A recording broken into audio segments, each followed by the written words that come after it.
Наурыз ұбытыда 120+ балл жинау үшін 7 кеңес және оқушылар көп жіберетін 7 қателік. Бүгін видеомызда осы нәрселерді айтамыз. Видеоны соңына дейін көру керек па? Иә балалар, себебі көп оқушылар қайталайды бұл нәрселерді. Көп оқушылар жылдан жылға қанша 10 жыл өтсе де осы қателіктерді қайталайды, осы кеңестерді білмейді.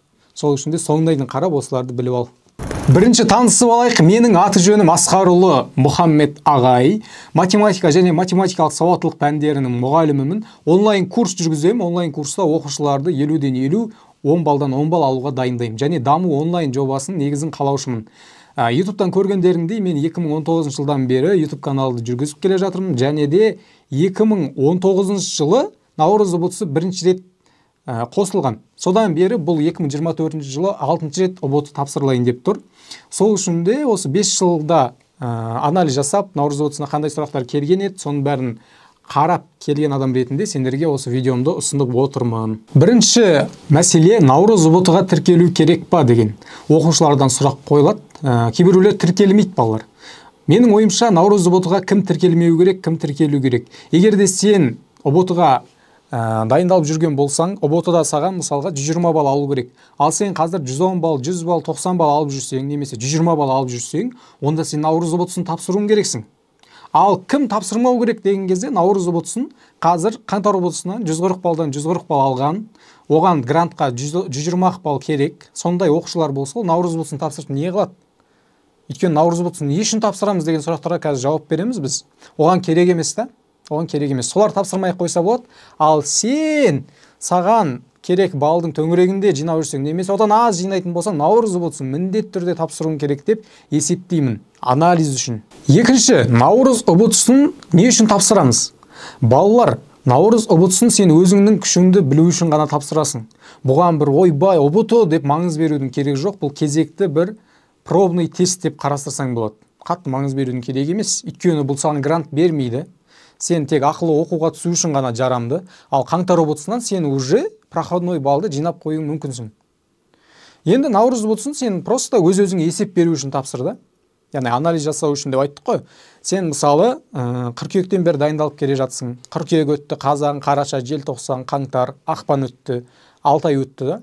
6 айдағы дайындығыңды саралап, мен не нәрсе оқыдым, менің нәтижем қандай, қыркүйекте қандай балмен жүрдім, қазір қандай балда жүрмін деген сияқты анализ жаса, өз-өзіңе есеп бер.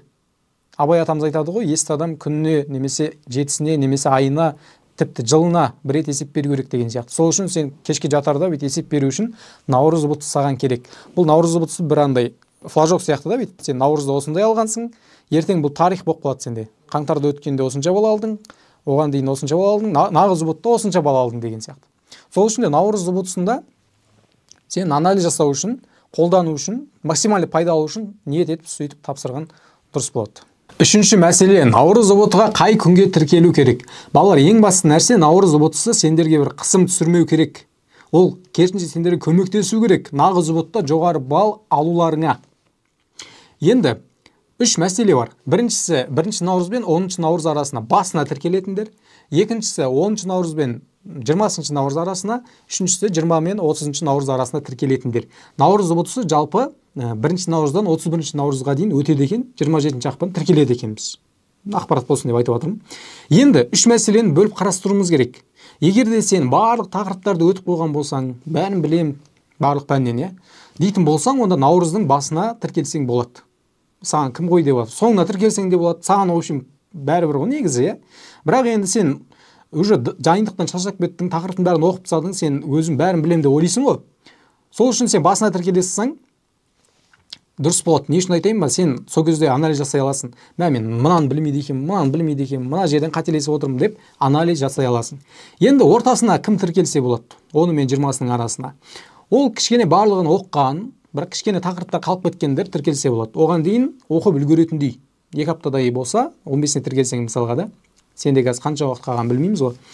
10 күн қалды мысалға. Сол уақытта аналарды оқып үлгеретіндей жағдай болатын болса, сен ортасына тіркел. Ал соңына кім тіркелу керек десе, онда соңына көп тақырыптарды әлі оқу керек, әлі дайындалу керек, дайындық бастағанына көп болмаған оқушылар соңына тіркелсе болады. Енді ол оқушы соңына емес басына тіркеліп қоятын болса, ол төмен балл алып, өз-өзін жеп, ана психологиялық қысым түсіріп өз-өзіне стресске, депрессияға түсіп кетуі мүмкін да. Сол үшін соңында тапсырған дұрыс. Енді әркімде әртүрлі жағдай. Мен жалпылама айтып отырмын. Біреу мысалы барлығын оқып қойған болса да, ол соңында тапсыруы мүмкін. Оған солай ыңғайлы да, мен соңында тапсырсам нормально. Оған дейін анализ жасаймын, оған дейін дайындаламын деген сияқты. Бұл жерде мәселе қай уақытқа тіркелсең де негізінде бар ғой, ол саған мотивация беру керек. Наурыз болса осы күні тапсырамын, мен оған дейін мына нәрселерді оқып салуым керек деген сияқты сенде мотивация болу керек. Наурыз ботсының миссиясы осыда. Түсінікті? Бірінші күн тапсырса, одан кейін ой, наурыз боты болмады, мен дұрыс дайындалмаймын, мен вообще дайындалмаймын деп өз-өзін түсіріп тастайтын балалар ең жаман нәрсе сол ғой негізі наурыз ботсында. Ең зияны. Негізі наурыз ботсы сендерге пайдалы болу керек. Төртінші мәселе, наурыз ботсындағы сұрақтар қандай болады? Қандай сұрақтар келеді? Білсеңіз айтыңызшы деп отырсыңдар ма? Наурыз ботсында сол қаңтар ботсы сияқты, нағыз боттағы сияқты кәдімгі мектептің кітаптарынан, мектеп бағдарламасынан сұрақтарды алып қояды. Бірақ та мен осыған дейінгі жылдарда байқап жүрген тенденция дейді ғой, бір үрдіс, бір жағдай. Ол қаңтар ботсында былтыр жазда келген сұрақтарды көбінесе қояды. Сол ұлттық тестілеу орталығында жүрген, тегін нұсқа қылып шығарған нұсқада контекст тіркеп қала салады. Сондай жағдайлар болатын қаңтар ботсында. Ал наурыз ботсында кішкене жаңа сұрақтар шығатын. Менің байқауымша мат сауаттылықта, қазақстан тарихта, математикада мен байқап жүрмін осындай жағдайларды. Яғни наурыз ботсында кішкене жаңа сұрақтар шығады, бірақ та ол қаңтар ботсымен салыстырғанда қиын бола ма? Әркімде әрқалай. Біреу айтуы мүмкін наурыз ботсы маған өте оңай болды. Қаңтармен салыстырғанда. Өйткені ол қаңтар ботсынан кейін наурыз ботсына аралығында 2 айдай мықты дайындалды. Сондай жағдай болуы мүмкін да. Негізі плюс-минус барлығы боты бірдей. Ал нағыз ботыда кішкене ерекшелік болады. Қаңтар наурызға қарағанда нағыз ботыда жаңа сұрақтар қояды, кішкене ұлттық тестілеу орталығында жауапкершілікпен қарайды, өйткені грант ботсы деген сияқты. Қаңтар ботсында мен мынандай нәрселерді байқадым. Бүгін келген нұсқа математикадан келесі күні тапсырған оқушыларға келіп қалатын жағдай болды. Онда кездесті. Бірақ ол нағыз ботыда, наурыз ботта кездесе ма білмеймін. Наурыз ботта негізі көбінесе кездесіп те қалуы мүмкін. Ал нағыз ботта ондай жағдай көбінесе болмайды. Болса да өте аз болады. Бесінші мәселе, наурыз боты бізге максимально пайдалы болу үшін қандай қателіктерді жасамау керек? 7 қателікті мен тізіп жазып қойдым. Ең бірінші қателік ол наурыз ботыға тіркелмеу балалар. Яғни мен бәрін білем, наурыз ботысына ақша төлеп не істеймін, мен наурыз ботын тапсырам деген сияқты тіркелмей қою, ол қателік деп санаймын. Не үшін? Өйткені наурыз ботысына кірген кезде саған бұл да бір тренировка деп айтсақ болады. Тренировка өз-өзіңе есеп беру болады да. Сен өзің күшіңді көресің, сұрақтарды көресің. Ертең о ботада, нағыз ботада сен кірген кезде уже осы қателіктерді қайталамайсың. Наурыз ботысында қателік жіберсең жібере бер. Кім қой деп жатыр саған, ол ешқандай маңызы жоқ. Жіберсең жібере бер. Нағыз ботыға дейін сен сабақ алсаң болды да, главный наурыз боттан. Бірінші кезекте осы мәселені айтқым келеді. Екінші кезекте ол наурыз ботсы дейді да, көп оқушылар паникаға, стресске түседі. Мысалы, мен дайын емеспін, мынанша осы тақырыптың бәрін оқымадым. Наурыз ботсы болса келіп қалды деп стресске түседі. Балалар стресске түсудің қажеті жоқ. Қайта ол мотивация беру керек. Сендер шабыттандыру керек наурыз ботсы деген. Наурыз ботсы сендерге берілген бір мүмкіндік, бір өздерің күшіңді сынап көретін бір тестілеу балалар. Сол үшін де паникаға салынбаңдар. Смело кіргеннен кейін бір пробный тапсырып отқан сияқты өзің үйіндегідей сезініп кіріп тапсырсаң, ешкім саған қой демейді. Және үшінші қателік ол асығу. Көп оқушыларды байқадым, олар 140 балдан қанша бала алдым деп жарыспайды бір-бірімен. Олар мен 1 сағатта шықтым, сен қанша сағатта шықтың? 1,5 сағат. Ой, сен қалай 1,5 сағат бойы оттың ба дейді да. Сол сияқты таласатын балалар бар. Жылдам шығып. Бір достар болады, екеуі бәсекелес бір-біріне ше. Анау шығып кетеді да, анан күтіп отырады 40 минут. Сөйтіп ана екінші дос шығады да, айтады: "Ой, сен 40 минут күтіп отырдың, 40 минут бойы не істедің? Тупойсың ба?" деген сияқты айтуы мүмкін да. Ондай жағдай болмайды балалар. Негізі соңына дейін қараңдар, соңына дейін анализ жасаңдар, наурыз ботсын максимально пайдаланыңдар. Төртінші қателікті айта кетейін осы жерде осыған байланысты. Ол көп оқушылар мына нәрсені білмейді. Наурыз ботсын тапсырып шығады, айтасың: "Қанша бал алдың?" 100 бал алдым. 40 балды қаяқтан қателестің, қаяқтан жібердің, қандай тақырыптардан жібердің? Білмеймін дейді. Қалай білмейсің? Сен соңында тапсырғаннан кейін осынша бал алдың деп шығады. Сол кезде қорықпастан балалар қолдарын дірілдеместен операцияға басу дегенді кнопканы бассаңдар, сендерге қателескен сұрақтарын шығарып береді. яғни ол жерден ешқандай минус болмайды сендерге ана сол жерде жүрген тексеруші адам айтуы мүмкін, егер сен апелляцияға беретін болсаң 30 күн бойы сертификатты ала алмайсың. Жеке профилің болады ғой, жаңа логин парольмен кіретін тест центрда, сол жерде шықпайды сертификатың деп айтуы мүмкін. Ой, оған қарамаңдар. Ол кіріп просто сұрақтарды көргеннен кейін апелляция беруден бас тартып шығып кетсең ештеңе қылмайды. Просто ана жерде сенің қателескен барлық сұрақтарың көрсетіледі. Сен өзің таңдау пәндеріңе кір, мат сауаттылыққа кір, қазақстан тарихы, оқу сауаттылыққа кір. Сен анализ жасасай сол жерде отырып 30 минут уақытың болады тағы да. Уақыт бітіп кеткеннен кейін де, 4 сағаттан кейін де. Қара мысалға кір. Қазақстан тарихы, мен мысалы 7-ші сұрақ, 9-ші сұрақ, 11-ші сұрақ қате жібердім да. 7-ні басасың, мына сұрақ тұрады. Оқытайын, мына сұрақтан қате жібердім, есіңе сақтап қал. Үйге барғаннан кейін ойланасың, бұл қаяқта мен оқыдым ба, мұны оқыған жоқпын ба, қай сыныптан жібердім қатені деген сияқты. Анау басқа пәндер, математикаға кір мысалы, или биологияға кір, өзің таңдау пәніңе байланысты. ДЖТ-ға кір деген сияқты. Қандай сұрақтардан қателестің, бәрін қарап шық, не үшін қателестің мен деген сияқты. Сонда сенде бұл Наурыз отысы басқаша атмосфера, басқаша эмоция, басқаша бір пайдалы болады. Басқаша опыт болады да сенде сонда. Түсіндің бе мені? Осыны ескеріңдерші балалар.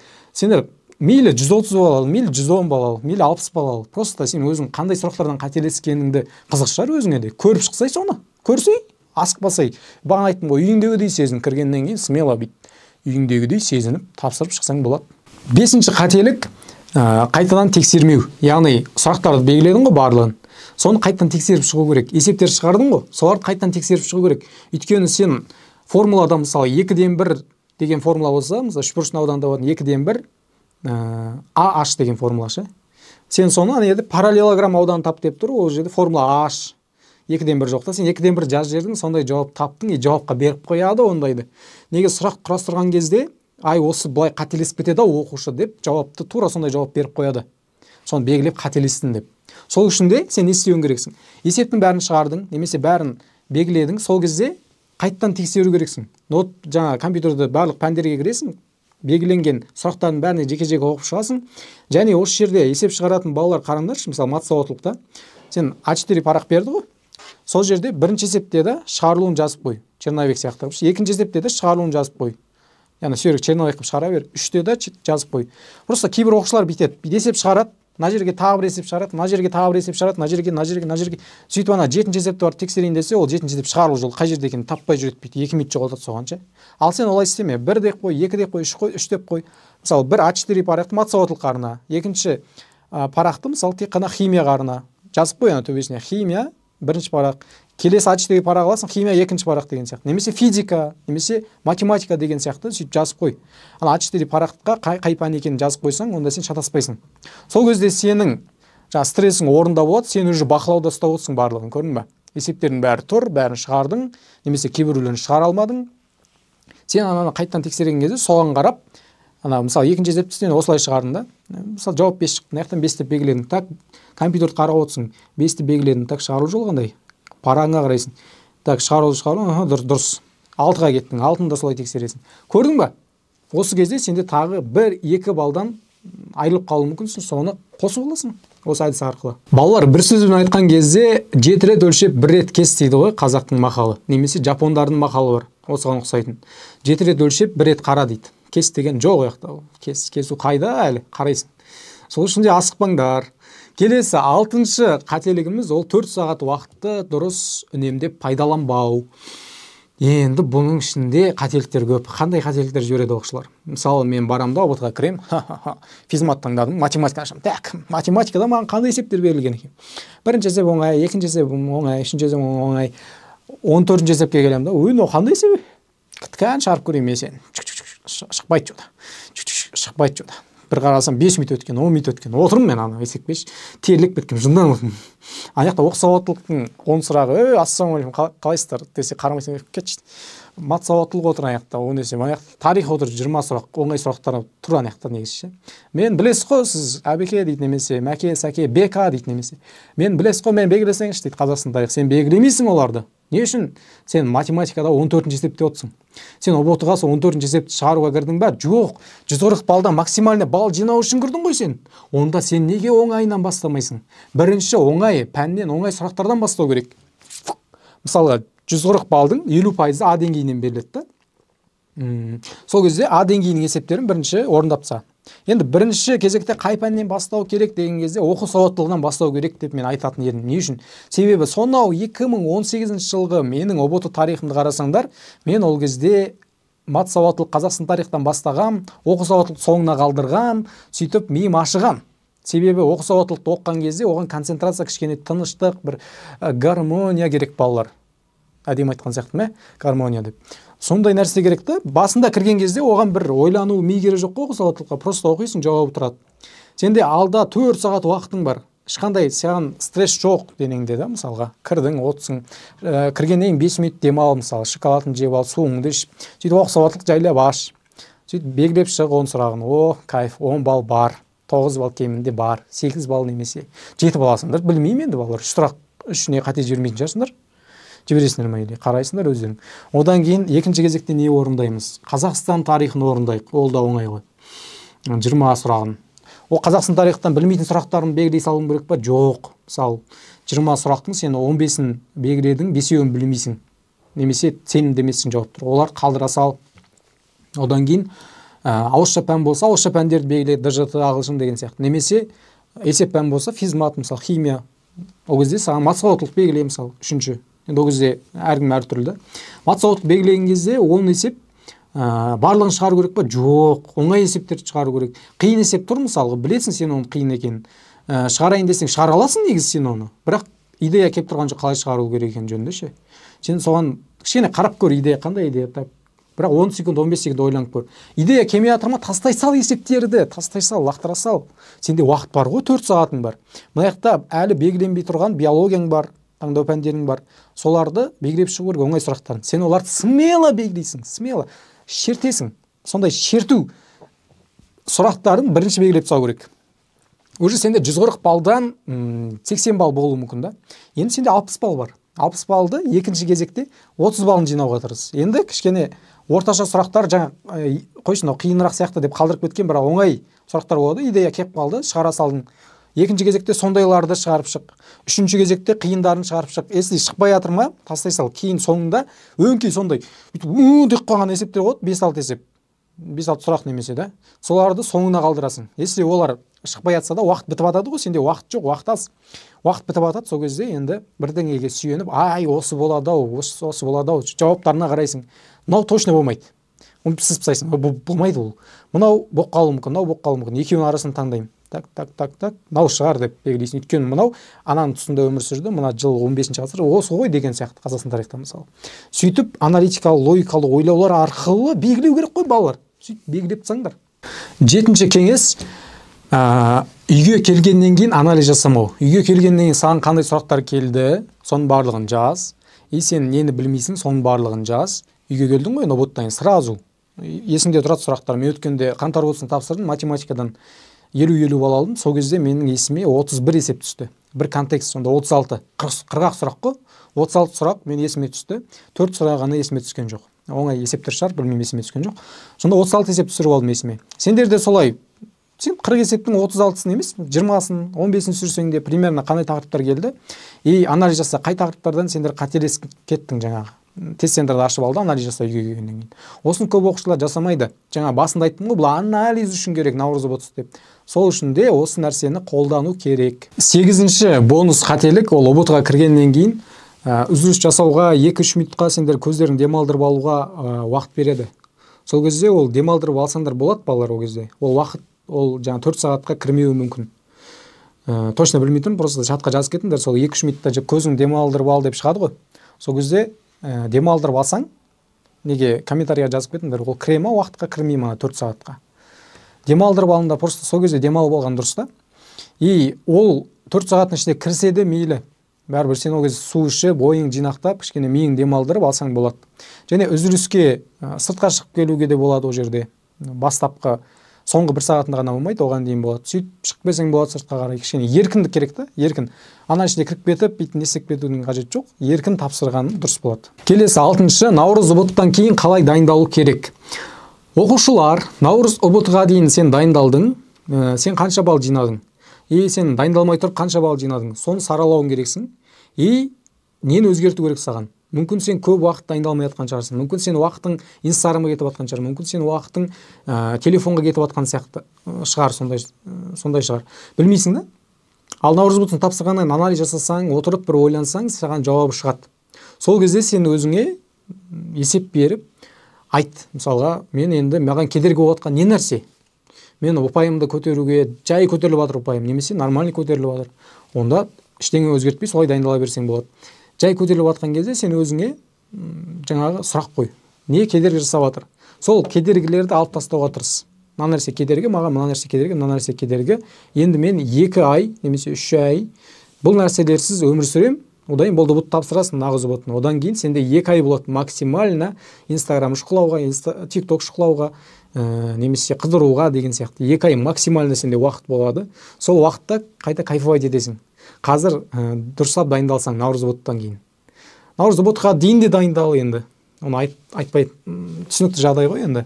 Просто сен соны ойла да, нағыз бұттан кейін менде уақыт болады демалуға. Лучше қазір оқиын. Сен қазір оқымасаң, ана нағыз бұттан кейінгі 2 айда сен демалмайсың.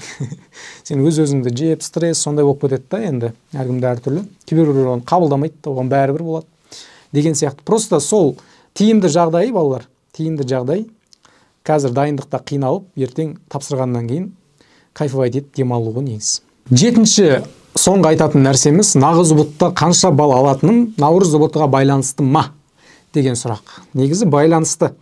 Пробныйда сен қанша балл алып жүрсең, ұбытыда да сондай аласың. Примерно плюс-минус 5-10 балл шығар, сондай балл аласың. И нағыз ұбытта да бірінші мен екінші тапсырғандарда кейбіреулерде біреу 85 алады, екіншісінде 100 балл алады. 15 балл разница болып кетеді. Өйткені 15 баллдың аралығында ол қатты дайындалған, оқыған деген сияқты. Сондай нәрселер жатады, негізі зерттеп қарасаңдар. Кейбіреулер просто нұсқаға да байланысты келеді. Кейбір нұсқада сен 100 балл аласың, кейбір нұсқада сен 115 балл аласың деген сияқты. Ондай да жағдай болып жатады.